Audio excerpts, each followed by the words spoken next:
Unsuccessful at the first attempt. Failed also at the second trial. The Senate has loudly rejected Mr. Ibrahim Magu as the chairman of the Economic and Financial Crimes Commission.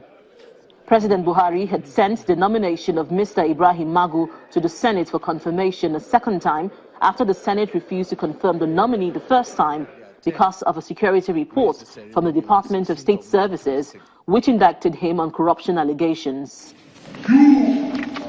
After this report, the statement made by Senator Shehu Sani may have been a signal to show which way the pendulum would swing. The Ides of March, a very memorable day in the history of the Roman Empire, when Caesar was executed when he came to the Senate. So may the Lord be with you. However, federal lawmakers still questioned Mr. Magu on several issues, namely corruption within the EFCC, unlawful detention of suspects, and the EFCC's disregard for court orders. Things took a turn for the worse for the acting EFCC boss when a federal lawmaker read a security report from the Department of State Service which questioned the integrity of Mr. Magu.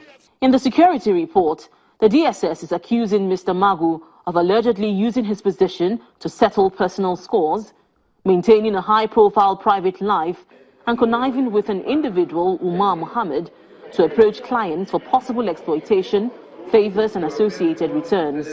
Magu has failed the integrity test and will eventually constitute a liability to the anti-corruption drive of the present administration.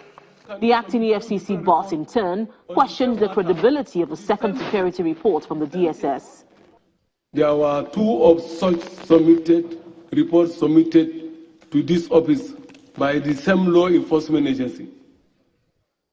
Two different reports, the same day, about the same people. That goes to tell you the credibility of such an institution. The explanation by Mr. Magu appeared not to satisfy the lawmakers, and when the question was put forward, Mr. Magu's journey to become the next EFCC chairman was dashed. However, former Senate leader Alin Dume has some reservations about the second security report from the DSS. The issue of letter from DSS has been raised. I have two letters here. None of them is addressed to you. One is addressed to the clerk, one is addressed to the National SA. That is what has been done. If there were two letters written to the clerks, I would totally agree with what you are saying. One letter was written to the clerk, one letter was written to the advisor to the National Assembly. Now, yesterday, the same agency referred to one of the letters. I think if there was any ambiguity beforehand, that has been there. But as you rightly said, this is a matter that we have ruled about, and I think it's important for us. We should not rubbish an institution. Some lawmakers who spoke to Channels Television explained their reasons for rejecting Mr. Ibrahim Magu as EFCC boss. When he appeared today, questions taken from those key issues that the DSS talked about were, read to the nominee by different senators in different forms.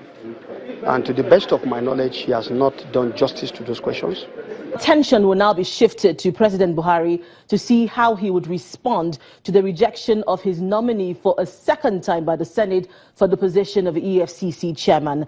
Now, this is because in a letter which President Buhari wrote to the Senate renominating Mr. Magu in January this year, he cleared him of any wrongdoing.